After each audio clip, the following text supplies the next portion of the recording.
कभी आरजेडी में चले गए, आरजेडी के समर्थन से सरकार बनाए, फिर आरजेडी से भाग गए, फिर एनडीए में आ गए, फिर आरजेडी में चले गए। निरीह मुख्यमंत्री माने जाते हैं आज के तारीख में। नीतीश जी अच्छे प्रशासक नहीं, एक स्टेट में अपना बहुमत नहीं ला सकता है, वो व्यक्ति देश में कैसे बहुमत लाएगा। जो नरेंद्र मोदी जी में नियत बिल्कुल उनका साफ, गरीब को, शोषित को, पिछड़ा को, अति पिछड़ा को, ऊंची जाति पे भी जो गरीब लोग हैं, हम उसके उत्थान की बात करें। स्वर्गीय रामविलास पासवान जी का नारा था, हमारे पार्टी का नारा था कि ऊंची जाति के जो गरीब लोग हैं उनको भी आरक्षण मिलना चाहिए। चाहे किसान का मामला हो, इंजीनियर का मामला हो, बेरोजगार लोगों का मामला हो, नौजवान का मामला हो, महिला का हो, वृद्धा का हो, सभी लोगों के हित की बात हमारे प्रधानमंत्री जी करें। भाई आप मुख्यमंत्री हो, आप खुद एक्सेप्ट करते हो कि सफ़ेद लोग पीते हैं, बड़े लोग पीते हैं, तो आप उसको पकड़ के जेल में क्यों नहीं बंद करते हो।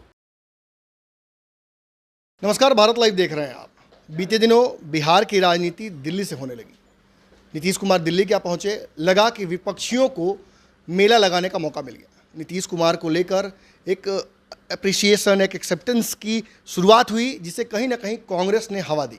कांग्रेस के बाद विभिन्न विपक्षी दलों के मिलने से नीतीश कुमार और उनकी पार्टी ये दावा कर रही है कि अब यूपीए बनने जा रहा है बड़ा, और उसमें कई बड़े दल शामिल होने जा रहे हैं। सब कुछ नीतीश कुमार के अंतर्गत ही होगा, उनके हिसाब से ही होगा, और नीतीश कुमार आने वाले समय में नरेंद्र मोदी को सीधी चुनौती देंगे। अब इस बात पर हम दिल्ली प्रवास के दौरान विभिन्न एनडीए के नेताओं से बातचीत कर रहे हैं, जानने की कोशिश कर रहे हैं कि नीतीश का दावा कितना सही है। चूँकि घटना दिल्ली में घटी है तो जवाब भी दिल्ली से ही जानना पड़ेगा।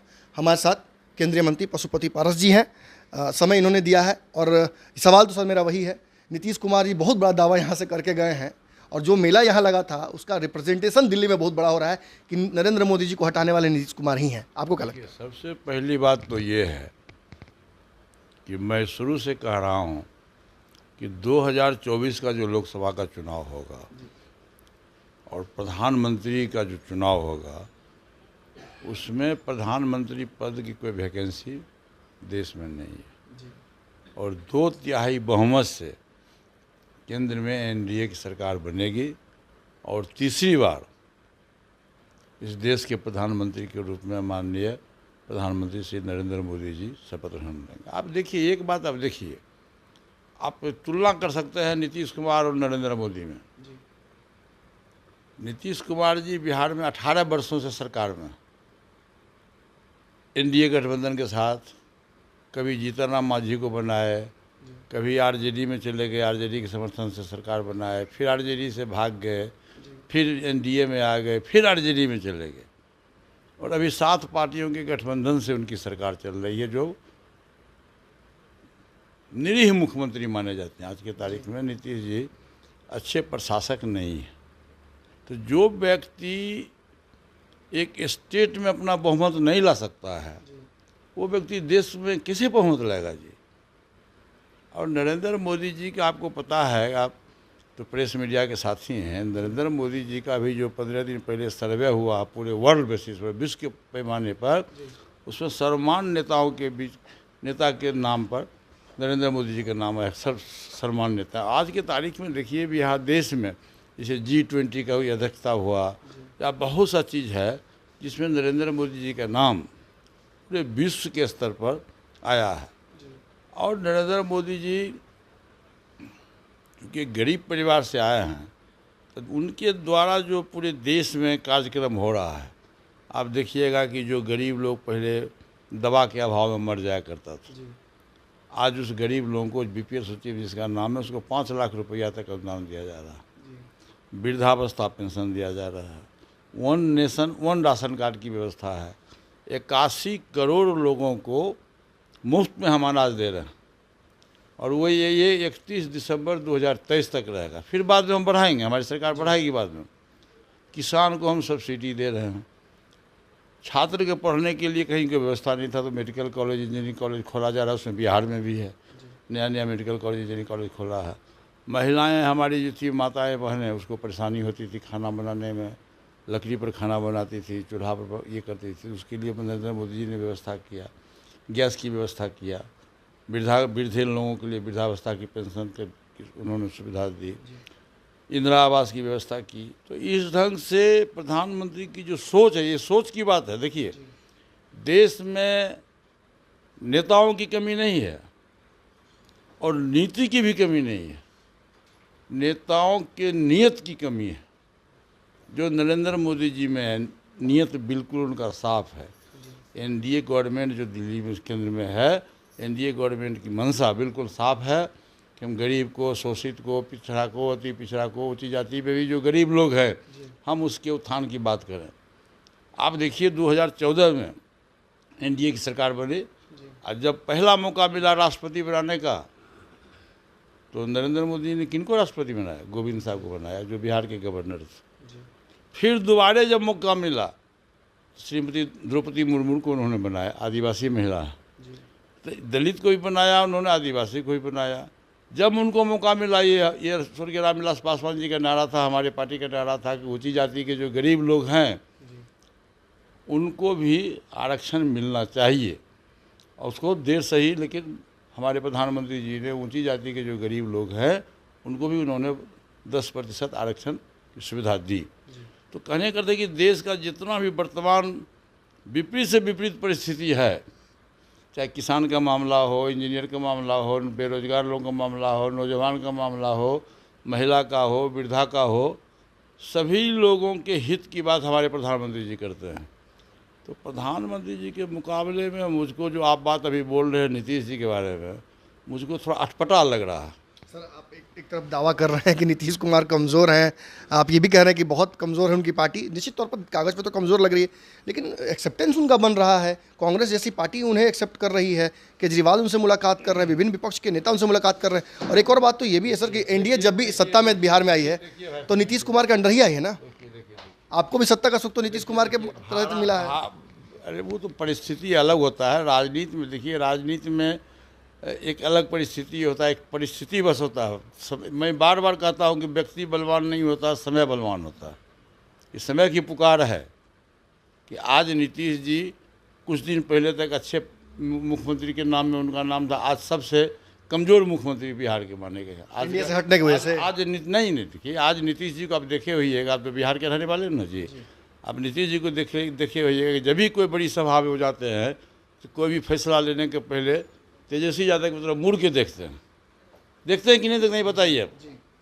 तो मेरे कहने का अर्थ है कि जो मुख्यमंत्री 18 वर्ष में एक अपने स्टेट का कंट्रोल नहीं कर सका, स्टेट में बहुमत की सरकार नहीं बना सका, दूसरे के सहारे सरकार बनाए, वो क्या देश का प्रधानमंत्री की दावेदारी करेगा जी? ये सिर्फ दिवा स्वप्न है और कुछ नहीं है। बिहार में अभी 2 ही दलों का एनडीए है और आप 7 दलों के महागठबंधन को कह रहे हैं कमज़ोर है। अरे 7 दल ने 17 दल हो जाए, उससे क्या होगा? पूरे देश में 22 विपक्ष में एक है, विपक्ष का भी एक होगा है। बिहार में तो है नहीं, कहाँ बिहार में एक है जी? कभी भी एक नहीं है, कभी एक नहीं है। ये गलतफहमी, ये सत्ता का गेम है, सत्ता का गेम है। रोज़ देखते हैं जीतन मांझी जी क्या बोल रहे हैं, रोज़ मुकेश सहनी जी क्या बोल रहे हैं। कांग्रेस के लोग कहते हैं कि हमको इतना हिस्सेदारी दो, इतनी भागीदारी दो मंत्रिमंडल में। तो ये सब देखिए, जब आपको लोकसभा का चुनाव आएगा तो सब बिखर जाएगा। आप कहते हैं कि गठबंधन, शरद पवार जी का बयान आ गया, उनका जो यूपीए गठबंधन था वो तहस नहस हो गया। एक बयान शरद यादव जी का आने के बाद, शरद पवार के आने के बाद तहस नहस हो गया। अब आके हाथ मिला लिए केजरीवाल से, जाके हाथ मिला लिया। आप देखे हैं, अब राहुल गांधी से कैसे नीतीश जी मिले हैं, फोटो देखे हैं, फोटो वायरल हुआ है, फोटोशॉप किया हुआ तस्वीर है, आप देख लीजिए रे। आप लोगों ने चला दिया उसे। इतना सीनियर लीडर नीतीश कुमार जी हैं और झुके हुए हैं, जैसे कोई लगता कि यार कुछ मांग रहे हों। तो ये नहीं चलेगा। देखिए, जनता मालिक है और जनता का डिसीजन, बुलेट से अधिक बैलेट में ताकत है। अब तो बैलेट नहीं है, अब तो मशीन से चुनाव होता है। लेकिन आज के तारीख में नरेंद्र मोदी जी के समकक्ष, नरेंद्र मोदी जी के विरोध में आज के तारीख में इस देश में कोई सर्वमान्य नेता नहीं है और न प्रधानमंत्री पद की कोई वैकेंसी है। बिहार एनडीए के बड़े सहयोगी के तौर पर, एकमात्र सहयोगी के तौर पर, ये आपकी भी जिम्मेवारी है कि एनडीए का कुनबा बढ़े। क्या उम्मीद है कि आपका कुनबा बढ़ेगा या 2 ही रह जाना है? नहीं, बढ़ेगा। देखिए हम लोग 2014 में एनडीए गठबंधन में मांझी, मुकेश सहनी, चिराग, ये सब आएंगे? मैं किसी का नाम नहीं लूँगा। जी मैं अपनी पार्टी की बात करूँगा आपसे कि 2014 में हम लोग एनडीए गठबंधन में गए, उसमें हमारे बड़े भाई साहब जीवित थे, उनके दिन था, हम लोग एनडीए गठबंधन में गए और 2014 से लेके आज तक हैं। मैं बार बार कहता हूँ कि बिहार में एकमात्र हमारी पार्टी है, एकमात्र नेता मैं हूँ जो भाजपा के समर्थन में एनडीए गठबंधन में हम हैं और हमारा ऐलान है कि जब तक हमारी पार्टी रहेगी और जब तक मैं जिंदा रहूँगा एनडीए का पार्ट पर रहूँगा। बीते दिनों दो बहुत बड़े बयान आपके लगातार बिहार की सियासत में घूम रहे थे। एक तो आपका दावा कि मरते दम तक हम एनडीए में हैं। मैं आज भी कह रहा हूँ मैं जब तक जिंदा रहूँगा मैं एनडीए गठबंधन के साथ रहूँगा। एक और दावा सर आपने किया था कि चिराग पासवान उधर चले जाएंगे, महागठबंधन की तरफ चले गए तेजस्वी यादव के इफ्तार में, लगता है कि उधर भी उनका मामला बन गया है क्या? देखिए हमारे बड़े भाई साहब भाषण में ये कहा करते थे कि रोड पर वही जानवर मरता है जो डिसीजन नहीं लेता है कि हम पूरब जाएं या पश्चिम जाएं, वही स्थिति उनकी है। अब इसी सब समझ लीजिए, कभी वो कहते हैं कि तेजस्वी मेरा छोटा भाई है, कभी कहते हैं कि लालू प्रसाद जी हमारे गार्जियन हैं, कभी कहते हैं कि हम राम भक्त हनुमान हैं, नरेंद्र मोदी जी के हनुमान हैं और भाजपा के खिलाफ में उम्मीदवार भी देते हैं। कभी कहते हैं कि उनका वर्कर कहता है कि शेर आया शेर आया। अरे शेर से तो आदमी भागता है, डरता है, शेर तो खा जाता है आदमी को। तो ये सब चीज़ जो है बहुत हास्यास्पद चीज़ है। राजनीति में मैंने आपको पहले कहा कि नीति और नेताओं की कमी इस देश में नहीं है, खासकर बिहार में तो कमी नहीं है। बिहार में तो बहुत लोग हैं, घरे घर नेता है, लेकिन नियत की कमी है। जिस व्यक्ति का नियत, जिस नेता का नियत साफ रहेगा तो निश्चित रूप से उस स्टेट का और उस देश का कल्याण होगा। हमारे माननीय प्रधानमंत्री जी का नीति और नियत दोनों साफ है, इसलिए देश का कल्याण हो रहा और देश पूरे वर्ल्ड में विश्व के स्तर पर भारत का नाम ऊंचा हो रहा। आखिरी सवाल रहेगा आपसे, आपका मंत्रालय जो है वो टॉप परफॉर्मिंग मंत्रालयों में से कहा जाता है। इससे पहले रामविलास पासवान जी के पास जो मंत्रालय था उसका भी फायदा बिहार के लोगों को काफ़ी हुआ था। नहीं, आपको गलतफहमी है। वो डिपार्टमेंट अलग है, मेरा डिपार्टमेंट अलग है। नहीं, सुनिए, उनका डिपार्टमेंट है फूड, अनाज देने की बात है और हम अनाज को प्रोसेस करते हैं जी। जो किसान जो अनाज खेत में पैदा करता है वो अनाज की बर्बादी नहीं हो। आप उसका हम आपको वो छोटा उदाहरण देते हैं कि जैसे लीची है, मुजफ्फरपुर में लीची का फसल होता है। लीची जो ए ग्रेड का लीची होता है वो विदेश चला जाता है, जो बी ग्रेड का लीची होता है मार्केट में बिकता है, जो सी ग्रेड का लीची होता है ख़राब हो जाता है, बर्बाद हो जाता है। हम उसको प्रोसेस करते हैं, चाहे लीची हो या आम हो, केला हो, जो भी चीज़ फल है या सब्जी हो, साग हो, सब्जी हो, हमारा विभाग उसको प्रोसेस करके खाने लायक बनाता है और किसान को हम उचित मूल्य दिलवाते हैं। और जो बेरोजगार लोग हैं, खासकर महिलाएं हैं, जो पुरुष हैं, जो बेरोजगार लोग हैं, हम उनको रोजी रोटी भी की व्यवस्था करते हैं। सर मेरा सवाल यही था कि बिहार कोटे से आप मंत्री हैं, बिहार के लिए अब तक मंत्रालय ने क्या कर दिया है ऐसा जिसकी वजह से 2024 के चुनाव में आपको लगता है कि आपको मौका मिलना चाहिए? देखिए हमारे जो हम जिस विभाग के मंत्री हैं उस विभाग में अभी तक पूरे देश में 2 ही जगह इसका डिपार्टमेंट था और तीसरी बार अभी हम 11 तारीख को हाजीपुर में इसका ऑफिस खुलवाए, लिप्टन का ऑफिस खुला, वहाँ ट्रेनिंग सेंटर होगा। पहले छोटा सा हम लोग पटना में खुलवाए थे, अब विस्तार रूप से हाजीपुर में खुला है। वहाँ काफ़ी लोगों को ट्रेनिंग भी दिया जाएगा। जो बेरोजगार लोग हैं, बेरोजगारी की समस्या का भी समाधान होगा और जो हमारे किसान भाई हैं, जो लोग बिजनेसमैन हैं, यदि जैसे बिहार में लीची की खेती होती है, बिहार में केले की खेती है, बिहार में जैसे आलू की खेती है, मक्का की खेती, उस तरह का जो जितना भी व्यापार है, जो लोग हमारे पास देखिए हमारा विभाग एक ऐसा विभाग है पूरे देश में जो हम जनता से, किसान से, बिजनेसमैन से 1 पैसा लेते नहीं हैं, हम देते हैं। हमारे विभाग में कोई कोल्ड चेन बनाया, कोई मिनी फूड पार्क बनाया, जितना भी स्कीम है बनाता है तो हम 35% सब्सिडी देते हैं।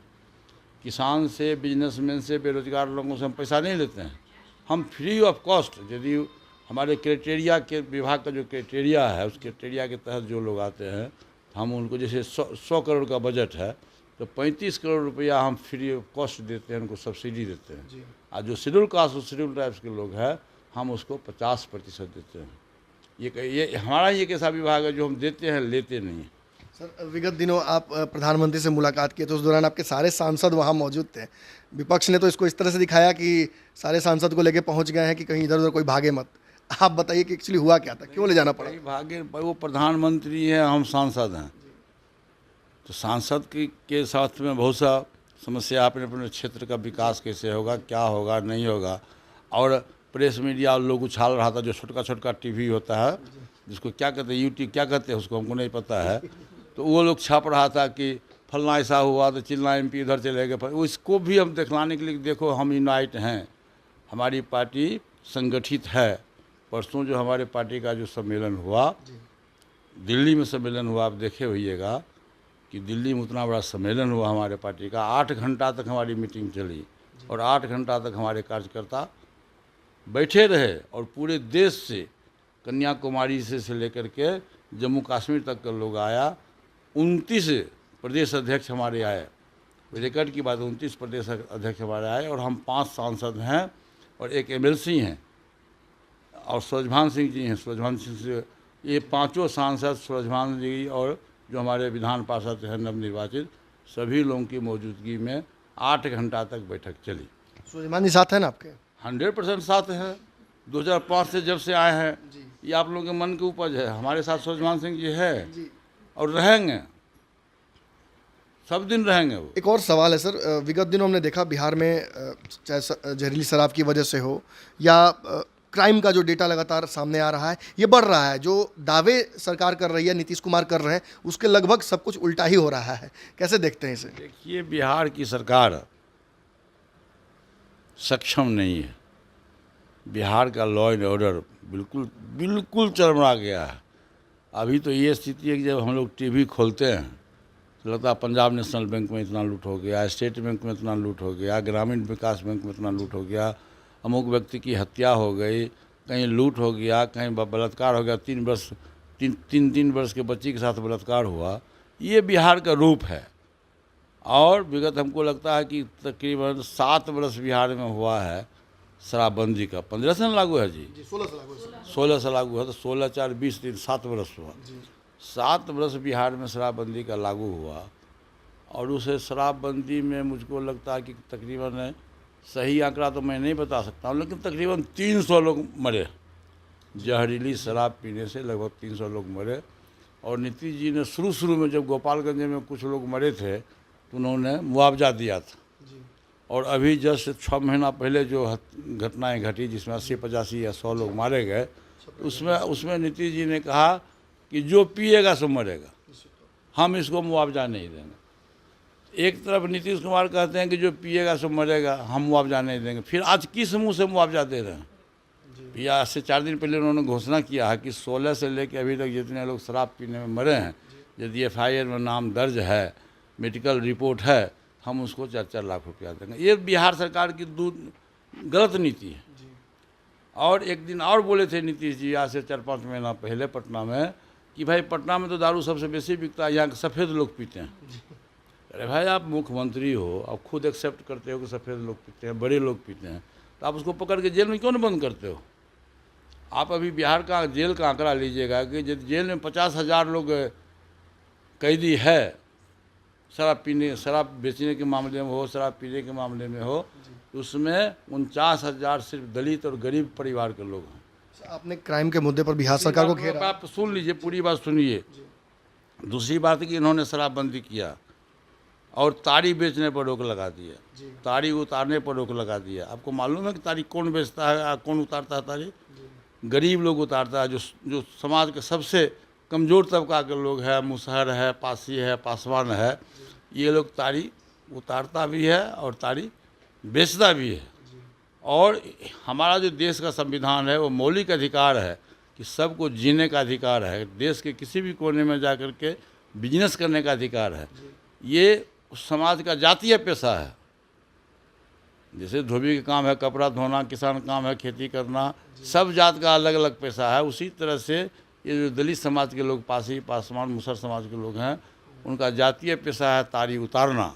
उसको आपने रोक लगा दिया, उसके मौलिक अधिकार का आपने हनन किया। उसका बच्चा भूखे मर रहा है, उसके बच्चे की पढ़ाई लिखाई समाप्त हो गई।